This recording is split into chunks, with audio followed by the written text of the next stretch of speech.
Only mode. Hi, everyone. My name is Catherine Mancera. I'm the Director of Communications at Hispanics and Philanthropy, and I'm very excited to welcome you to today's webinar. So a little bit of background first. Hispanics and Philanthropy has been doing work on gender in the U.S. and in Latin America for some time. We've done programs with Latino men and boys in the U.S. and have a whole portfolio in Mexico, where we work with programs that work on gender, human trafficking, violence against women, etc. And so as part of that work, we put out a report recently in partnership with TrueChild and Frontline Solutions on gender norms in the Latina community in the U.S., specifically how gender norms impact young Latinas and how grant makers can think better about incorporating gender into their grant making to make it more effective. So today I am really excited to have Ricky Wilkins, the director of TrueChild, with us. And I will turn it over shortly to Ricky, but just a couple housekeeping notes. Ricky will do a presentation for about 35 to 40 minutes, and then we'll have plenty of time for Q&A at the end. So in the meantime, please type in all your questions into the questions box, and then as they come up, and then once Ricky's done with the presentation, we'll share those questions and we'll have a chance to have some good discussion. So thank you very much for joining us, and I will turn it over to Ricky now. Thank you so much, Catherine. I'm going to try to see if I can share my screen. Are we seeing everything okay? Hopefully that's working, and Catherine just text me if you can't see it okay. So today we're going to talk a little bit, as Catherine said, about gender norms and how to reconnect race, class, ethnicity, and gender in grant making. So this is a little bit about me. I write books. I've done a lot of these trainings, and no, that's not me on the front cover of that book. And, the work is finally getting picked up by popular media, which is really cool. And let's talk a little bit first about terms and definitions, because I know gender can be really confusing. We're going to be talking today mostly about gender norms, but I also want to distinguish that a little bit from gender equity, because I know when funders talk about, sometimes they say, you know, we have a gender lens. They're talking about gender equity, which means ensuring access to resources, power, and opportunity, regardless of whether you're male or female or gay or straight, whatever. Gender norms are these socially constructed beliefs, practices, and attitudes for how to do manhood or womanhood, how to be male or female, what we expect of different sexes. And finally, I'm not going to talk too much about this, but this is kind of underlying everything today.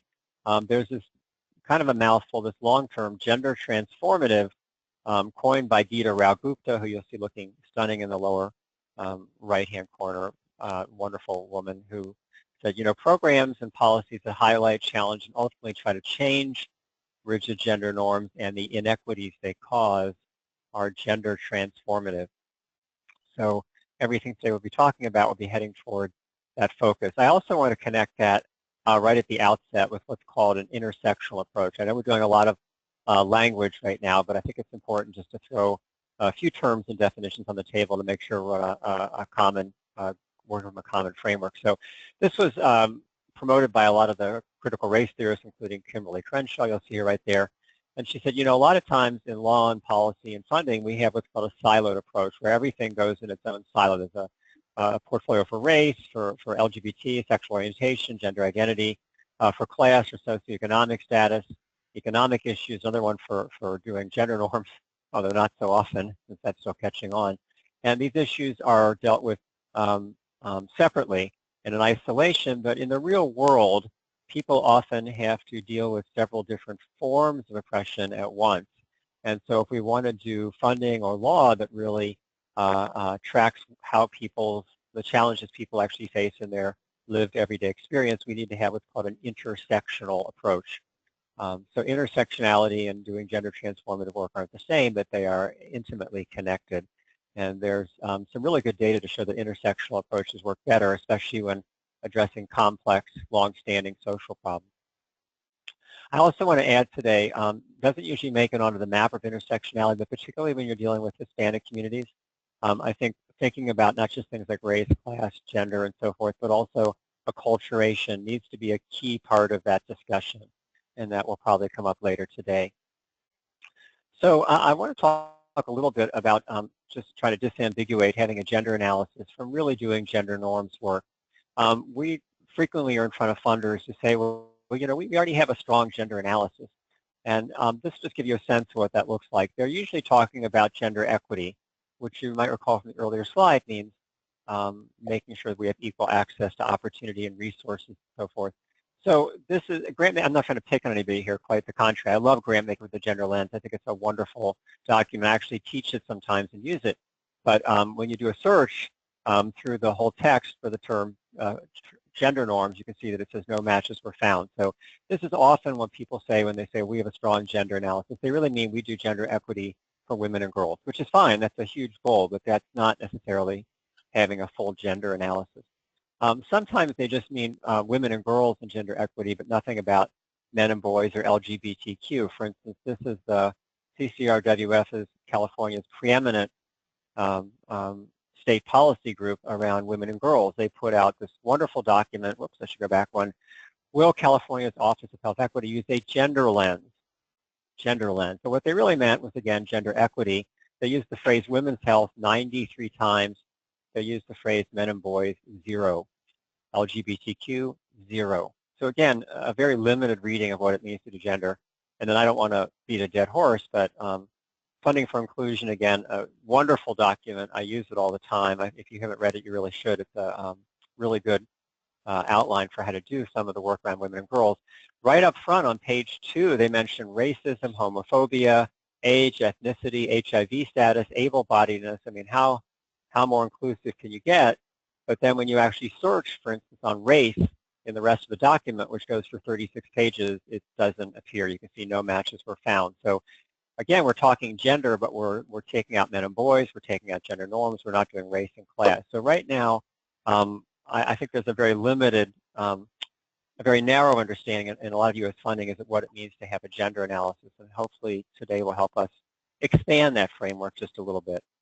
So I'd like to dive a little bit more into gender norms specifically, since we kind of talked about them. What do gender norms look like? So gender norms are learned, especially during what some experts call the gender intensification period of like 10 to 14, when interest in traditional gender norms accelerates and belief in them starts to solidify.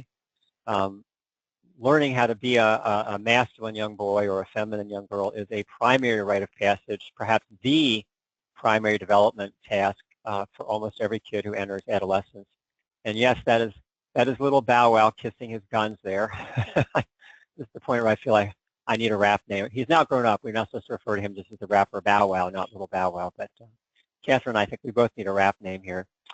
So gender norms take practice. I don't know if you guys follow Boondocks. I love his work. You can see the young man is making all these really fierce faces, and then his brother peeks in and says, hey, you still practicing your thug mug?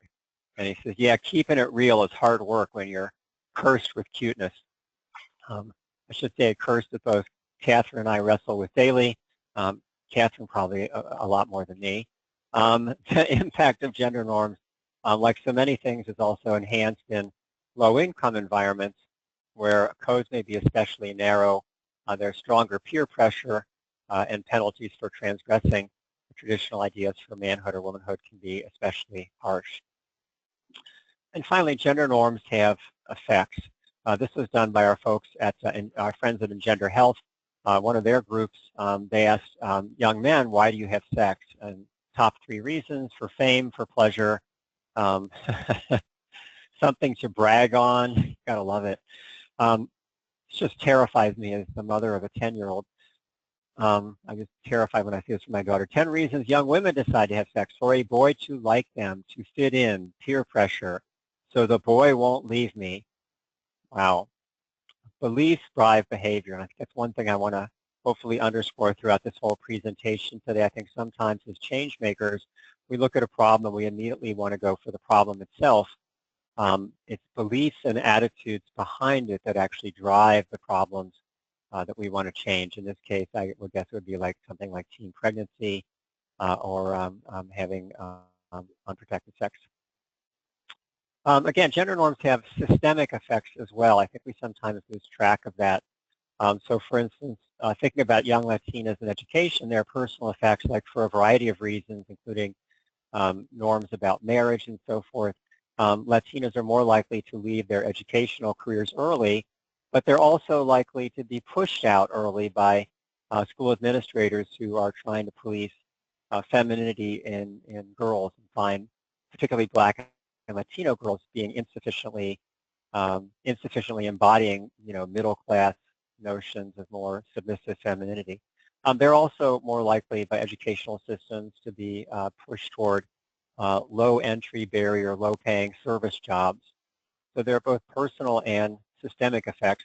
And this also includes those, we've talked mostly about conforming to rigid ideals of gender. If you are transgender, for instance, and homeless because you don't fit those narrow ideals for feminine and masculinity, you're much more likely to be homeless.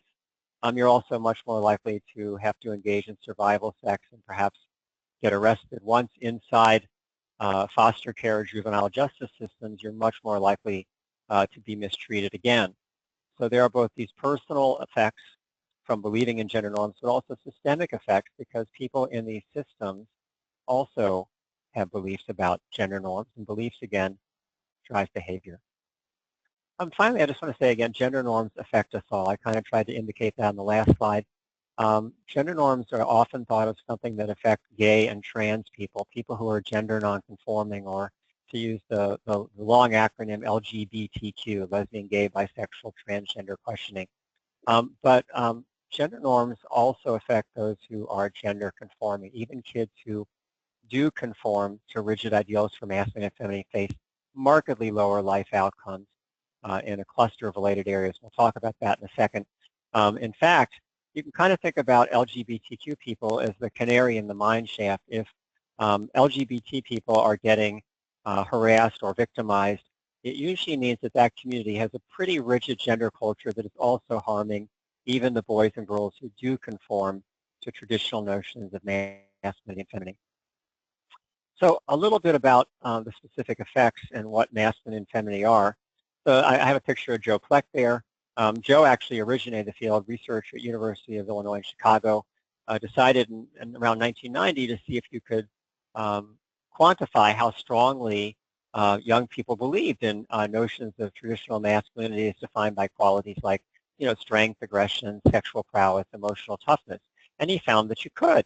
And he thought, well, this is really interesting. I wonder if these have effects, because as I keep saying, beliefs have drive behavior.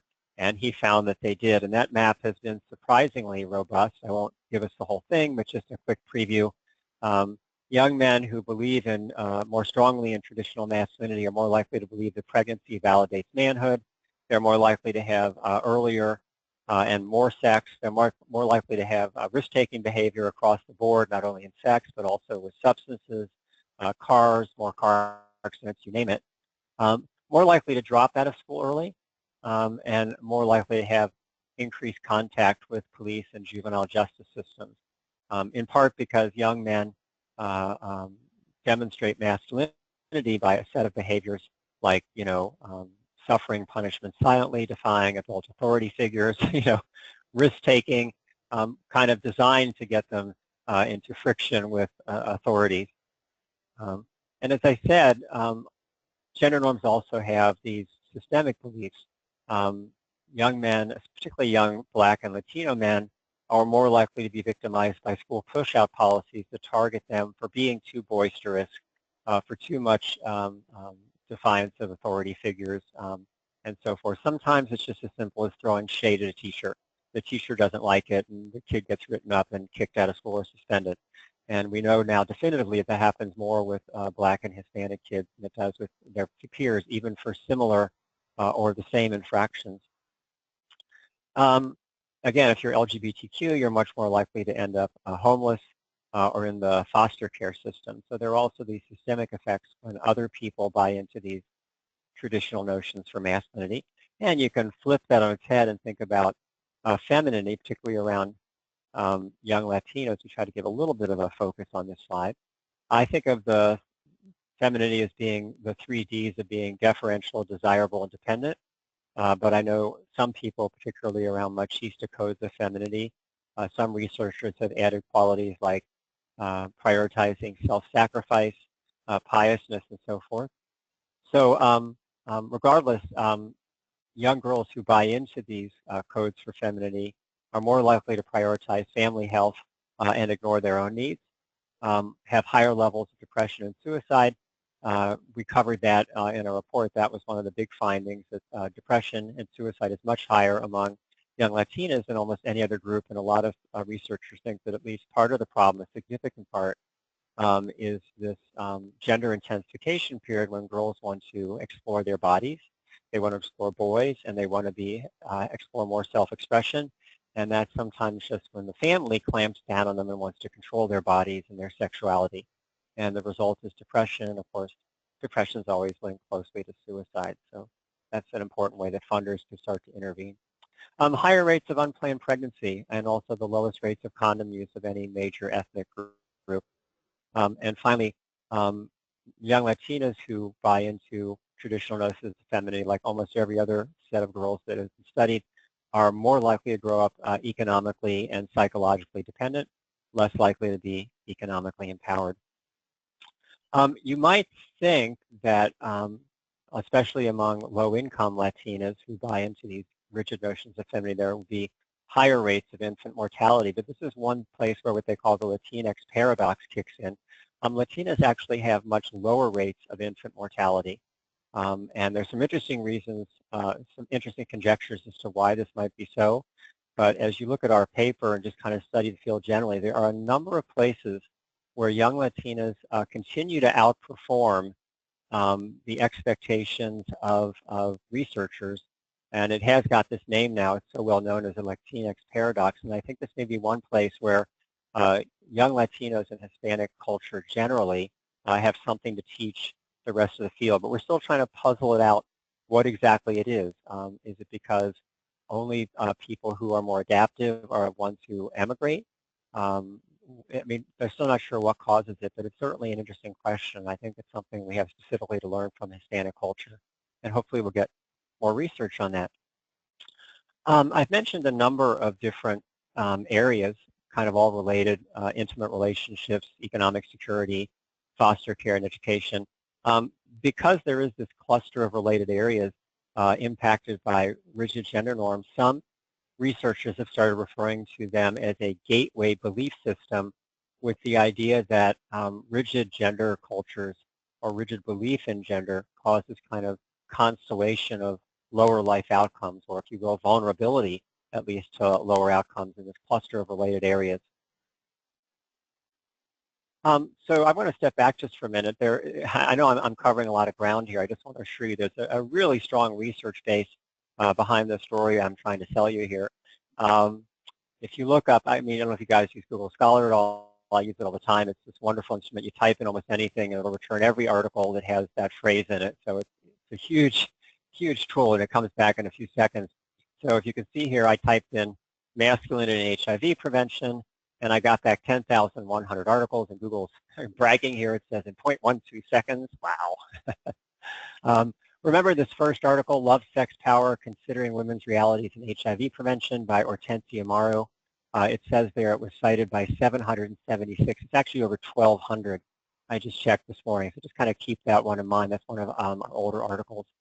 And then I typed in femininity and teen pregnancy prevention. You get 3,500 articles.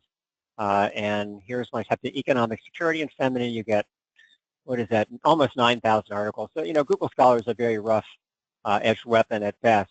Half these articles are probably not on point, but even so, you still come up with thousands and thousands of articles. So the research base is very strongly established for this, so much so that a lot of these researchers have actually moved on. Joe Pleck, for instance, and Hortensia Amaro both consider this a settled paradigm, and they're studying other things. Hortensia is now working on, I think, Latinas and substance abuse, and Joe's working on it, on fatherhood. So it's kind of, it just hasn't had a lot of impact outside of that. We'll talk about that in a moment. There's also a very strong programmatic base for gender norms. UNAIDS will not, UNAIDS, USAID will not even fund new programs that lack a strong analysis of gender norms. PEPFAR, the president's HIV plan for Africa, UNFPA, the policy people, World Health Organization keeps putting out papers, International Planned Parenthood, the World Bank says that gender norms is the foundation of inequality. So again, beliefs drive inequality in behavior. There's now so much information circulating. Isn't it fun using PowerPoint? Boy, it just makes you look good, doesn't it? All these special effects. There's now so much information circulating at the international level that USAID has started the world's worst named a website, the Interagency Gender Working Group, or IGWG.org, simply to collect and collate information at the international level. So this is one place where particularly countries in the global south, South America, Africa, and Asia are way ahead of U.S. funders in their sensitivity to gender norms. We can talk a little more about why that might be later. But there's a really strong programmatic base out there.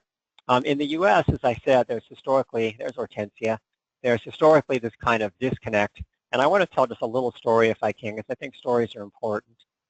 In 1993, as AIDS was detonating in the U.S. population, the CDC pulled together 40 of the top researchers in the country on at-risk youth and said, go to this retreat for 2 days in Austin, Texas, and tell us what the next big drop on the meter is and effectiveness. What should we, the CDC, be doing? And so out of it came this luminous paper that I mentioned of Hortensia's Love, Sex, Power, been cited over 1,200 times, maybe the most cited reproductive health policy paper ever. I can't find one cited more. And she said, you know, gender roles and norms influence, if not define, behavior in intimate situations. Well, duh, we all knew that from dating when we were teens, right? But astounding as it may seem, the central role of gender norms is being ignored. We are studying this epidemic in a gender vacuum. We are studying reproductive health in a gender vacuum. So you go, well, that was 1995. It's now been cited, you know, thousands of times. This must have percolated through the ecosystem, but not so.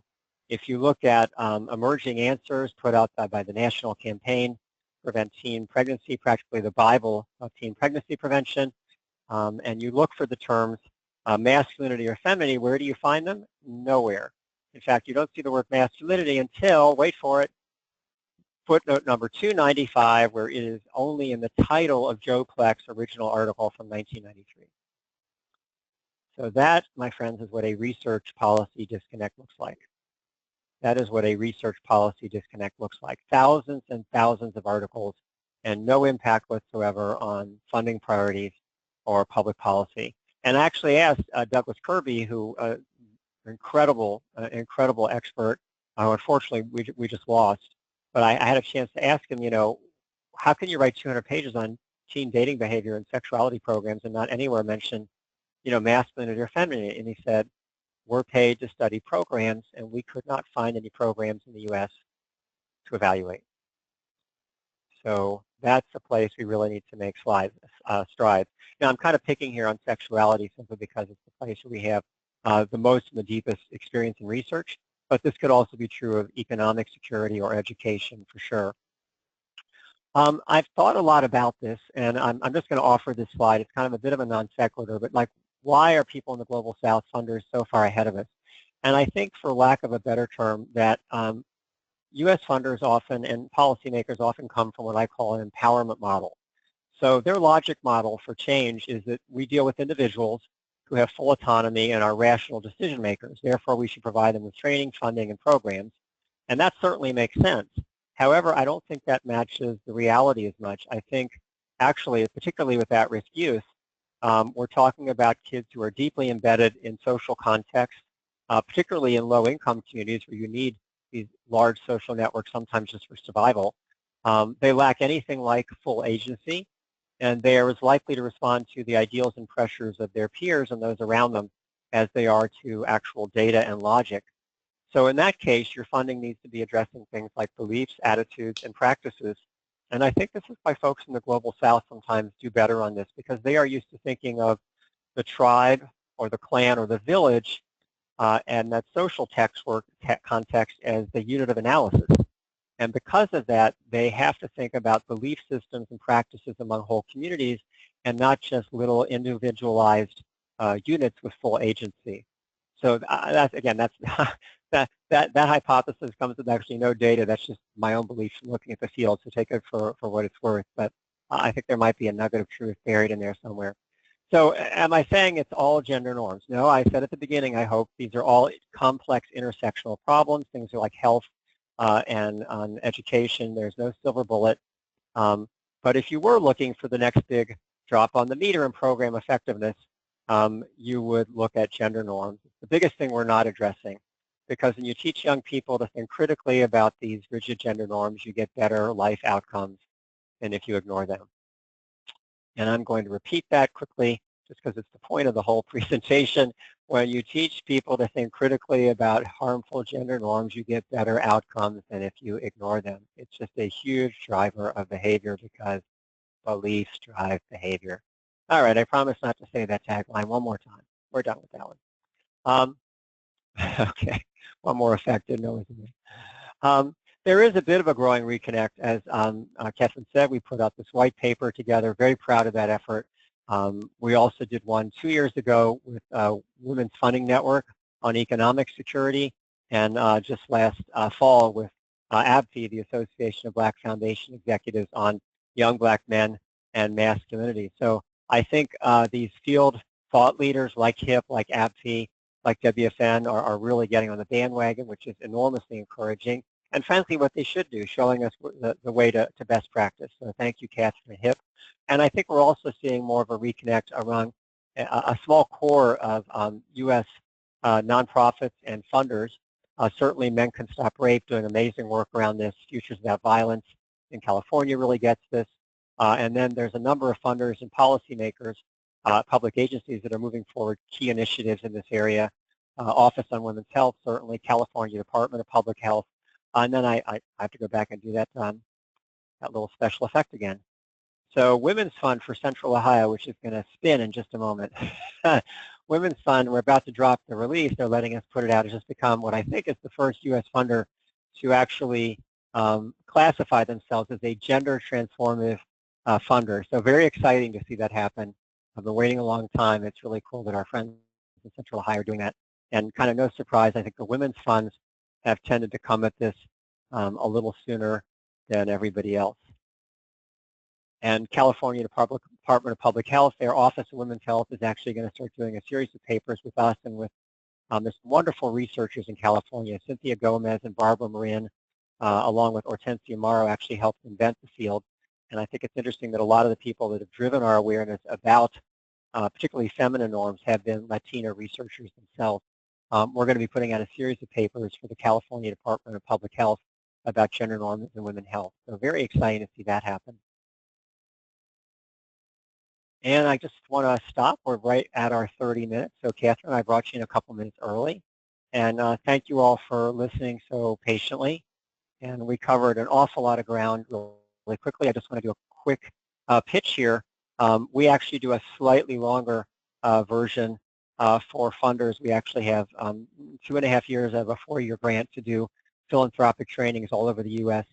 Pro bono. So if you or your board or staff think you might like a training like this in person, just let me know. As long as I'm already going to be kind of in the neighborhood, glad to set up one of these trainings in person for you anytime.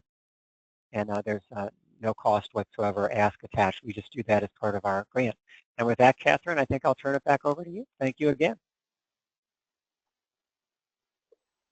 Thank you so much, Ricky. That was wonderful. So I have a couple questions from the audience, and if any of you have questions as we continue, please keep typing them in, and then we'll share them with the group. So the first question from Cuco Rodriguez is, in terms of Latino, Chicano, indigenous communities, you spoke about acculturation as a consideration. What about immigration status? That's also a huge variable, and thank you for bringing that up, and I apologize for skimming over that.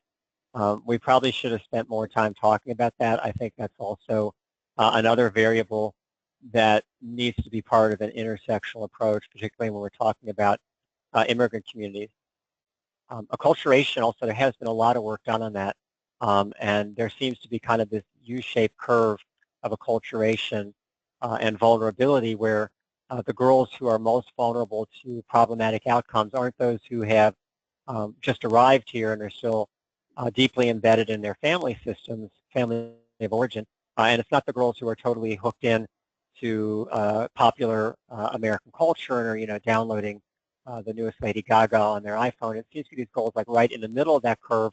They have 1 foot in each, and that seems to be the place of greatest vulnerability to some of these lower life outcomes. But yes, both immigration status and acculturation, really key variables, and thank you. And again, I apologize for kind of skimming over that. Thank you for bringing that up. Thanks, Ricky. Great question. Next question.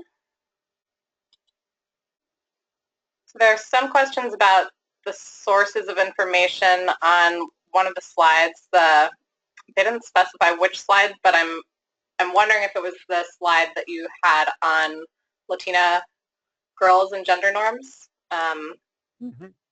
So if you just want to speak a bit about the sources in general. I would have to be a little more specific. I'd love to be more responsive than that, but each one of these comes with a whole bunch of studies underneath it. So whether I'm trying to think of what we covered on that slide. I'm looking, we covered the Latinas and femininity slide. So maybe right. We talked about prioritizing family health over your own health needs. A lot of research on that. The depression and suicide, and both of those, and then depression and suicide, both of those are documented in the paper. And then the unplanned pregnancy and lower rates of condom use, those are from CDC statistics. The less economically empowered, that's kind of across the board. All the studies that show that girls who buy into these notions of being deferential, desirable, independent are much more likely to grow up economically dependent on these older, stronger men who are seen as basically as status for younger girls, and that's across the board regardless of ethnicity or race. And then I mentioned the lower infant mortality rates than were expected, what they call part of the Latinx paradox, and that is very well documented, although we're still trying to figure out exactly. There seem to be a number of different causes, but clearly Latina culture helps protect girls from what should be vulnerabilities in very strong ways that we're still trying to understand, and which frankly should be an example for other young girls in at-risk communities. So that's kind of an exciting area of research. Yeah, so in terms of the sources, if any of you are interested in drilling down a bit more, after this webinar we'll be sharing both the slideshow and the report that Ricky put together. And the report contains all of the sources and cites all the information, so then you can really drill down and get more specifics on that. And if someone wants to email me directly, I'm glad to. My quick email is just wilchins@gmail, my personal one. But I'm glad to send back any articles that we have on those subjects. I'm not sure it's voluminous, but it might save you some looking around. Thank you. So another question that relates back to the first question that you answered, but maybe we could drill down a bit more on the detail. Recently arrived immigrants may hold on to the traditional values of their original societies as a way to preserve emotional connection to their families or identity. I'm wondering how immigration status or recent immigration reinforces or challenges gender norms for Latinas, and how does it intersect with other factors in determining outcomes? Wow, that's a great question. That's a whole other webinar by itself. And I just want to say that, since Catherine did mention it, I am not Hispanic myself. I have the unfortunate task of writing all these papers based on communities of which I am not personally a member, so I'm far from an expert on Hispanic culture.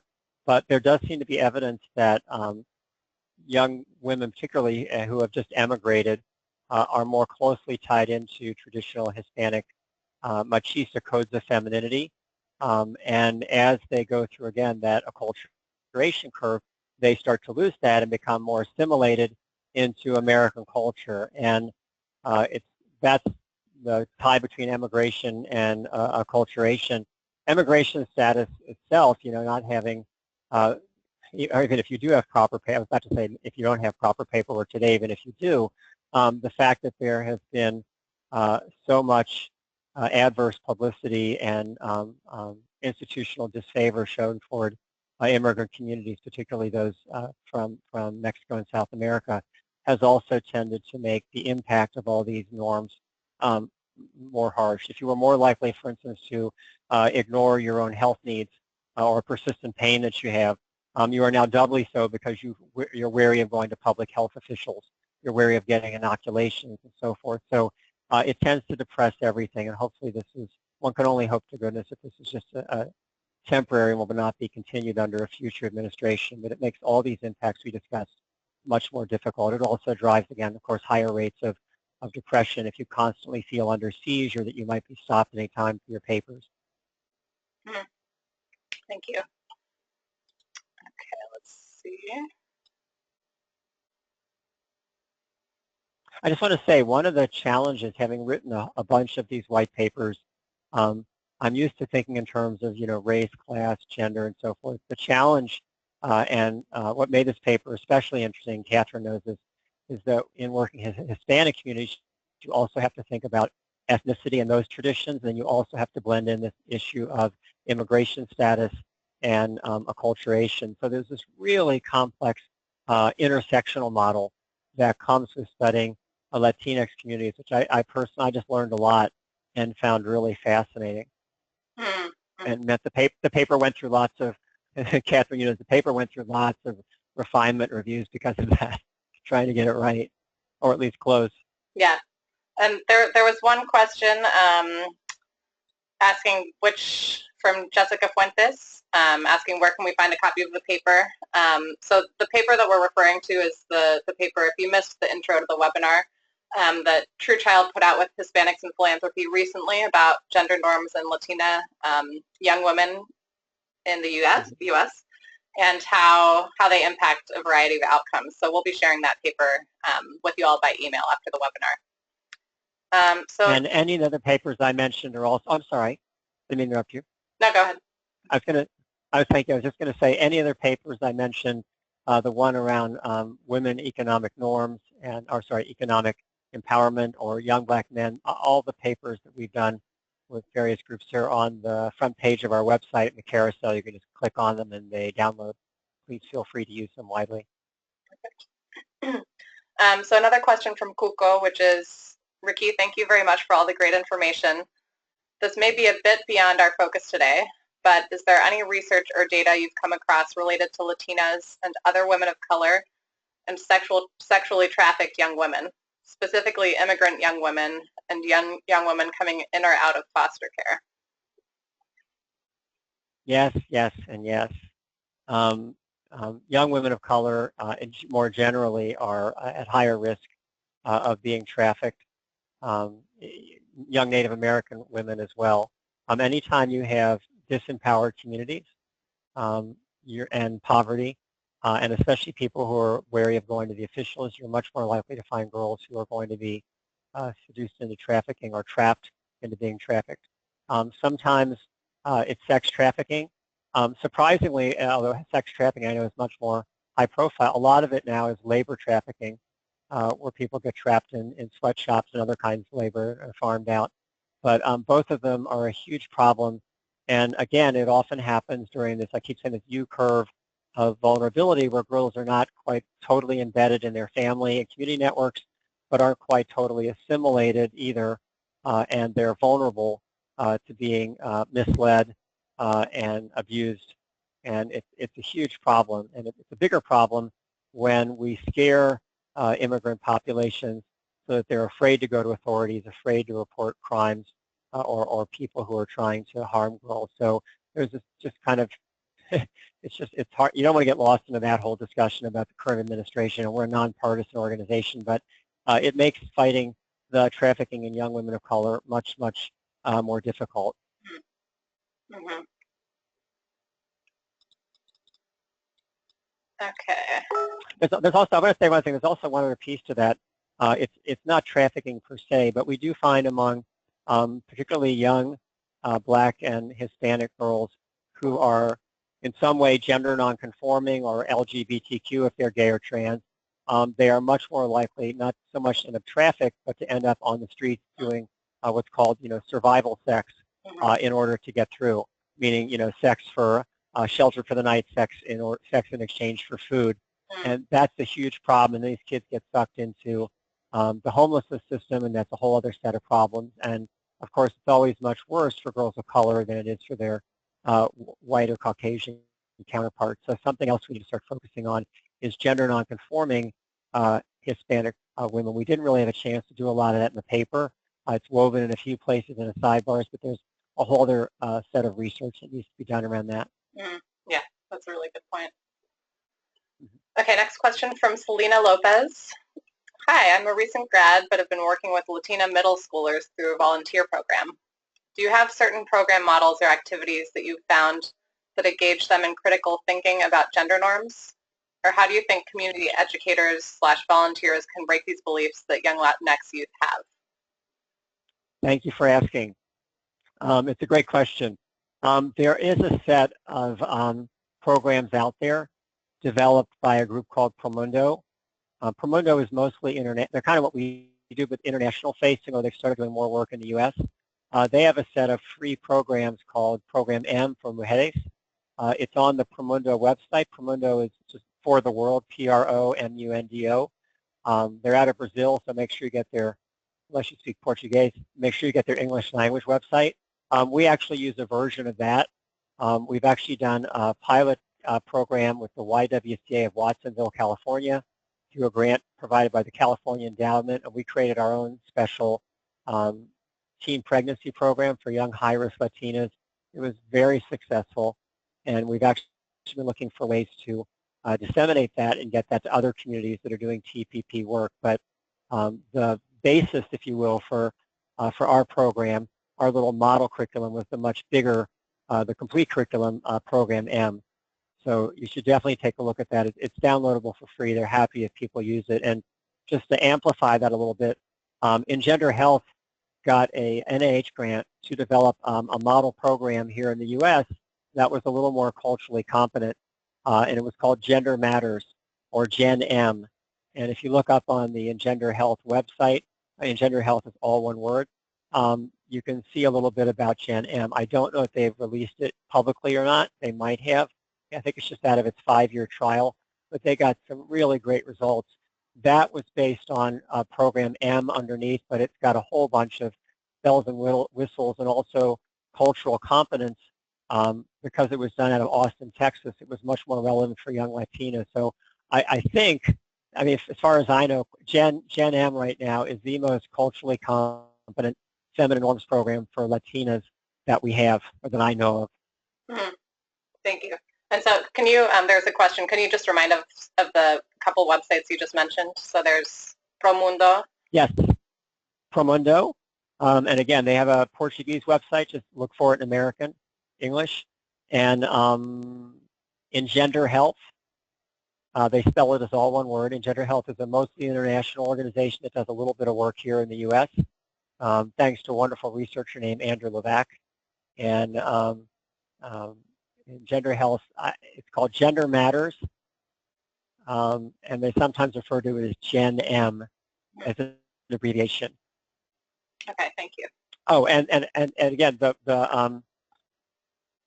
the Program M, Program Mujeres from Promundo, is available in all 3 languages: Portuguese, English, and of course Spanish for download, and it's free. Okay, awesome. A question from Jessica Fuentes.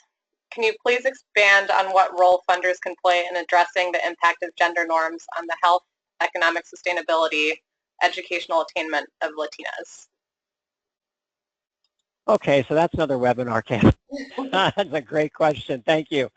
I think funders have the main role to play here. You know, early in our, I'm going to kind of zoom up to 10,000 feet here for a minute. Early in our history as TrueChild, we started going to the government to try to get these big grants to study gender norms because the research was overwhelming and we kept losing grants.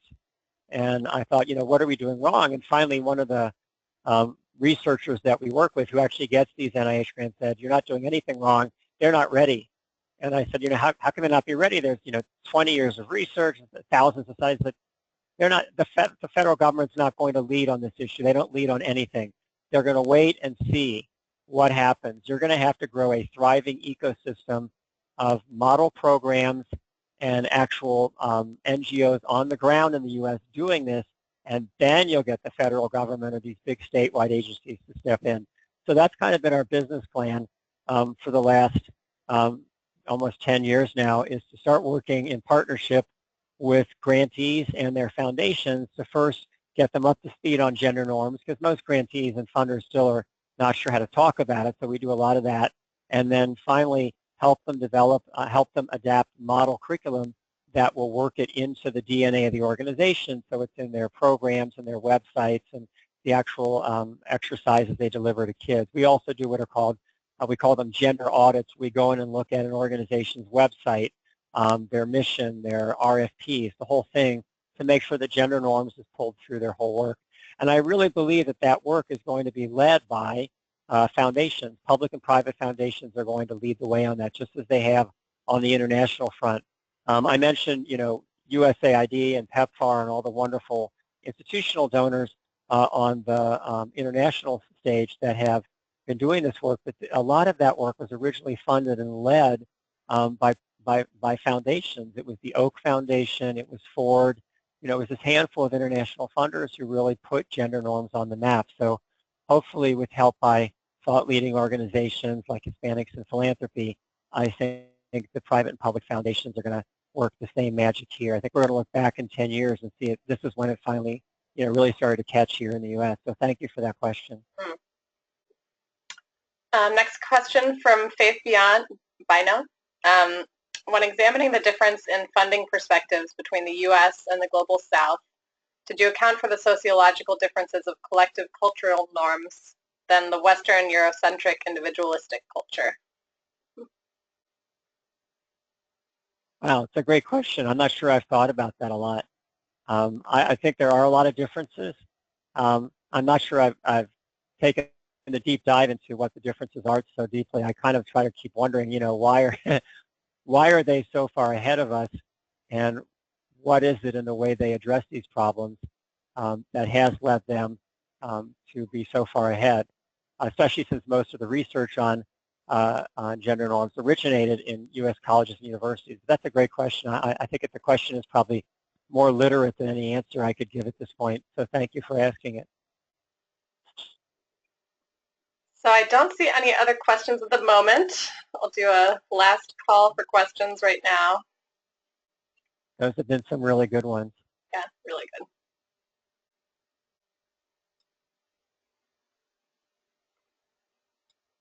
Okay, well, I don't see anything else coming in. So first, I just want to thank you, Ricky. I always learn so much. Thank you all. And I love all your photos and examples. I think it helps bring the material to life. We're getting some thank yous rolling in from the audience as well. So as I said, we'll be following up with all of you. We'll share the webinar recording as well. So if you have colleagues that weren't able to make it, or who you think might be interested, feel free to share with them. And I'll share Ricky's contact information as well. So if you're interested in following up with her about anything you heard or doing a presentation at your foundation or organization, feel free to do so. And for those of you that are funders, don't forget that we will be at Change Philanthropy, right, Catherine? Yes. This Change Philanthropy Summit? Yes. I'm going to turn that over to you. You have to do. I don't know if you're aware, Change Philanthropy, which is sort of the umbrella group for a bunch of the affinity groups that work in this space, is having a big summit in New Orleans in September called the Unity Summit. And so we'll be doing a whole presentation and workshop on this before the conference starts. If any of you are able to join, we would love that. We'll be sending out the invite, and feel free to put some pressure on your foundations to let you go, because I think the summit is going to be awesome. Plus, New Orleans is pretty cool. Anything else, Ricky, at this point? No, this has been great. We got a super turnout. Just the numbers are wonderful, and I just want to thank you all again for your questions. I apologize, but as I said, I'm always answering these great questions as a non-Hispanic person, but Hopefully there will be other papers to come and other trainings, and we can dig more deeply into some of these great issues that folks raised. All right. Well, thanks, Ricky, and thanks, everyone, and I hope you have a wonderful Wednesday. Bye. Thank you, Catherine.